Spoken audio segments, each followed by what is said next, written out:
Hello, everyone. Hope you are hearing me. Right. So, a small introduction of myself. I'm Sanjida Gafur. I'm CIO Technical Lead in TSB. And my role is working very closely with the CTO and also modernization and migration of the APIs currently we have as TSB. So, and to do that, modernization and migration, we are using WSO2 as one of the tool as the API orchestration layer. So I'm here to share my story with you guys. All right. So how does it, API works in a financial sector? So financial sector, we know the banking, and we are heavily regulated by the Financial Conduct Authority and Prudential Regulatory Authority. So everywhere is compliance, compliance, and compliance. So that's the thing we have to achieve with our APIs. And also, these APIs are actually changing the banking world as well, right? So we can see currently different type of banks, like even the traditional banks. We used to use ESB and SOA, those type of APIs to support the traditional banking, just creating an account, some credit card transactions. And then now we have banking as a service, right? And then this is the modernization of the APIs, right? We can create cloud native APIs. We can use Kubernetes as a cluster, to deploy the APIs in a cluster and making more resilient. And all those cutting edge technology we can use when we are using banking as a service. And yeah, and also embedded finance. Sometimes we are going to the online market, and at end of the purchase, we can say, that online market is offering you a loan or lend money. Those are the embedded finance you can have, and those are actually backing by the APIs. And APIs are opened by the financial sectors like financial banks, and people are using them. And also you can see fintech and neobanks as well, and where they don't have physical banking offices, they have all online presence there. And also, people are working individual entity. They are freelancers and irregular income, like in a feat or in a festive, in a feat, they can have a small shop and then they are transacting. So those are the gig economy solutions, also provided by the APIs. And also, I would like to mention about open banking, which is the PSD2 regulation of the Europe, where you can adapt that any merchant can use their banking APIs for purchasing the products. And also at the beginning, probably the banks were a little bit reluctant to open up their APIs and offer their APIs to the outside of their institution. But currently, they are want to be more approachable to the customers and wanted to reach to the customers very easily. So we are fond of some data or statistics, like 100 globally declaimed banks. They are most of them are like 75% are making their APIs available publicly. Right. Now, API modernization. What this means to us, like we want to modernize the API, and why should we do that? So we want to, in the financial sector, security is one of the things. You have to have all the guardrails for every single step you are managing. And also, we want to improve the efficiency and scalability. Like previously, we have the APIs and the services, SOA services. They are actually deployed in the on-prem on-prem data centers, and then their fixed VMs are running there, but you want horizontal scaling, and also sometimes you want to up those scaling and also down those scaling as well to optimize your cost. And also you want to build everything in a very smaller and modular purpose. And also modernization driving the factor sometimes from the reason the changing horizon of the company as well. So TSB was a single entity before at the beginning, and then it merged with Dole Lloyds. So then some changes has to be made in the APIs, and at the same time, they have updated the APIs. And also, after that, when Lloyds is, the partnership is resolved, and then we have Bank of Sabadell, they actually the partner of TSB, and we started working on them, and they have a set of API. We need to integrate them, and these are the chance to modernize them as well. And now Santander is coming in the horizon, they acquired TSB, so we don't know what is future looking like. So these are the driving factors of API modernization. Then modernization is not a simple thing because it has so many moving parts.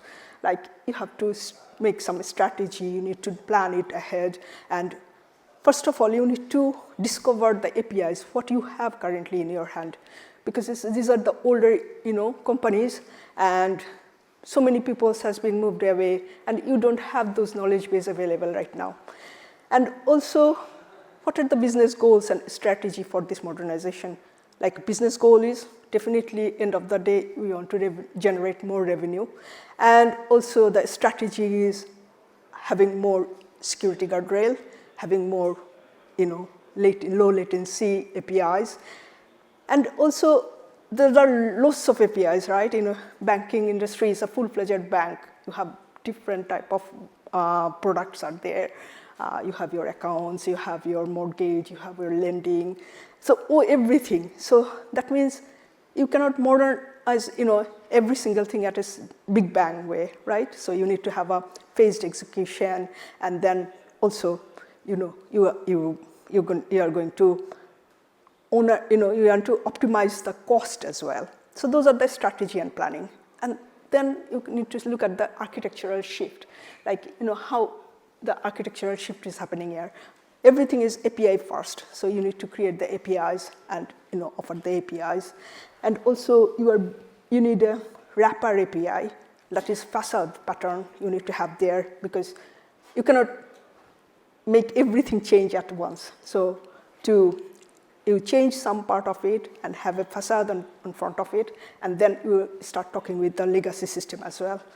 And at the same time, you need to have API management and governance, because this is very important. The developers need to know where to find and what APIs are available. So that's why you need to create a proper gateway API management layer, and there will be API catalog, so the developers can look at that. And also the lifecycle management of APIs, right? You can have multiple versions of APIs because policies are changes, you need to upgrade it. And for some simple example, like open banking, there was, previously it was just AISP, account informations and payment information sharing platform. Then suddenly you can actually have variable, your payment setting, like standing order, but in a variable rate. Like first month you are paying like £10, second month you are paying £15. So this variable rate you can set up there. So these are new introduction to the APIs world. So you need to have a lifecycle management, that how you are going to versioning them, and also governance, like as an enterprise-wise and as a company, you should have a similar type of API creation, API writing, and all those things need to be there. And also you need a developer portal. Also, you want to advance the security and compliances. What does it mean, like security and compliances? Like, you are currently logged into your portal or any channel you want to work, do some banking. So there you can use WSO2 and also JOT tokens, which helps you to maintain the security protocols. And also, you are always doing some threat detection, like, people have their own behavior, right? Every single people uses their phone and click in certain, ways. So those things you can detect, like if someone is not behaving using the application in the same way, so you can detect those threats that that person is not using that phone. yeah, and also, in the skills and teams and culture needs to be changed as well. So you need to have a team who are producing the APIs and also looking at the, new skills and new training needs to be done, arranged for the teams so that they can, properly modernize them. And also stakeholder management, like, when, these are introducing new tools or new concept into the organization. So you need to convince the stakeholders, yes, this will, generate your business without hampering what you have right now. So yeah, these are the moving parts of API modernization, and you need to handle them. Right. Again, like APIs, it has so many layers, and you can see we are just converting them as an engineer as a microservices, right? So if we can see that we have 3 layers of APIs. One, we are calling it experience API, which is very closer to the consumer. And then we have process APIs, where actually the business logics are written there. And then you have core system API, which is actually connecting with the proprietary system, legacy system, and also, other web APIs and SaaS products. Yeah, so these are the multi-layers of the APIs. And also, we want to orchestrate them, right? API orchestration, because we don't want to have multiple APIs performing the same work, right? And if we look at the example there, right, if somebody wants to do some payments orchestration, do some payments, then we need some APIs to orchestrate that payment. So what are the channels to introduce a payment, like e-commerce, online shopping, online marketplace, other online services? They initiate the payments, right? And then we have a API orchestration, payment orchestration layer, where we have smart routing, either that payments go to the bank or any acquirer, right? Which credit card they are using. We need to give a pass. And again, for open banking, we can use PSP as well, payment service providers. So those orchestration needs to be done in the orchestration layer. And at the same time, the other orchestration is required for fraud and risk, third-party features, all those things. And also, very important part is reporting, right? When you have payments running there, and we need to produce reports for FCA, Financial Conduct Authorities. So this is very important part of this orchestration. Right, and if we look at even another example, the similar thing, right? If you look at the payment flow, first you need to authenticate, then you are calling the logging API. When you are choosing account, which account you are going to use, then there's account info API, and then you are select account, and then you need some fraud check, and then balance check, and then business hour check, that is the right business hour we are going to transfer that money, and then complete the payment. So these are the orchestration in it. And as a framework, we are using TIPCO right now for API framework, and I'm not in liberty to talk in detail about it because we have some NDAs for there. So it's just in very high level. Like we have front-end microservices, we have core microservices, and business SOA services, and also system of record, and they're connecting by different channels. I missed one channel, that is ATM, and telephone. I put telephony over there, right?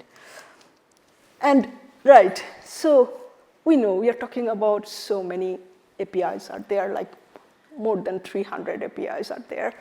And now those are legacy codes, right? And then how we can actually take care of that code. So here we are taking some help of AI to help. So we need to analyze them. So we are using AVA Plus, which is a proprietary tool, and backed by Amazon Bedrock, that's the engine. And basically, the SOA, is a very old, to be honest, old technology. Those are people don't have much knowledge about them. So we want to analyze the WSDL file, that is, the part and parcel of the SOA layer, and we want to understand that how this API work, what are the functions, what is the request response endpoints, and what are the payloads we are sending for them. So to analyze them, we used AVA Plus, but the backend engine is Cloud 3. One of the main reason is safety and alignment of Cloud 3, because it is actually tried to adhere to the compliances. So that's why Cloud 3. And then it can handle long content, like tokenization of the AI. And also it has multimodal capability, right? It's not only the language, structured data, and image it can handle there. But there are some caveats, because you are working in financial industry. Amazon Bedrock, it is the engine mainly process the data in US territory, but we are in UK territory. So we cannot pass any data or something, because it's a geolocation, cross-border geolocation thing. So that's why we just kept into just our SOA WSDL analysis part in the AI with the Cloud 3. And then obviously our engineers are using GitHub Copilot, and they need to convert the SOA services into Spring Boot application. So they're using Copilot to write those codes. And then WSDL to JSON. Yeah, I should. That is, we are getting the analysis back from the Cloud 3, then now into materialize them, right? So here we are using WSO2.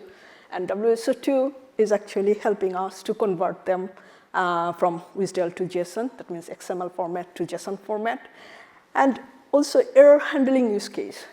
If we think about open banking, like simple example of confirmation of pay, there is 36 fuzzy logic match is there. So error handling means that you need to handle 36 cases just for simple open banking checking. So that's why it's so important to have WSO2 there, have the flows, and repurpose them, reuse them in multiple ways. And also, we have operation data layer, we have system of records, which is our source of truth and golden record.